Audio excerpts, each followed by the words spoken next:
আমরা এখন যাচ্ছি হচ্ছে মিঠি কিনে ডাক্তার দেখাচ্ছে। মিঠি হচ্ছে এই রগটা হয় না, গলার রগের শিরাটা, তো ওখানে ওর ব্যথা করছে, তাও 7 দিন ধরে ব্যথা করছে। তো হচ্ছে এই যে এখানটা ব্যথা করছে ওর, এই জায়গাটাতে ওই মাথা ঘোরাতে পারছে না এখন, মানে আজকে ঘোরাতে পারছে একটু একটু, ঘোরাতে পারছিল না। তো হচ্ছে তাই জন্য তো হচ্ছে মিঠিটা এখন ঘোরাতে পারছে একটু একটু, তাও এখানটা রগের টান পড়ছে। তো 7 দিন হয়ে গেল, তো যাই এখন ডাক্তার দেখাতে যাচ্ছি। তো এখন ওখানে নাম লেখাতে হবে, বসতে হবে, অনেক লাগবে। আর আমার দেখো চোখের এখানে একটা আঞ্জনি না কি বলে এটা হয়েছে, তো এটারও ডাক্তার দেখাবো এখন।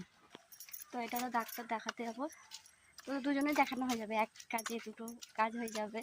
তো এখন যাই, ভালো লাগছে না, শরীরটা এমনিও খারাপ করছে, এত গরম, মানে গরমে শরীরটা অস্থির করছে, আবার হেঁটে হেঁটে যাও খুব তো ঠিক আছে, আজকের জন্য এইটুকুটাই।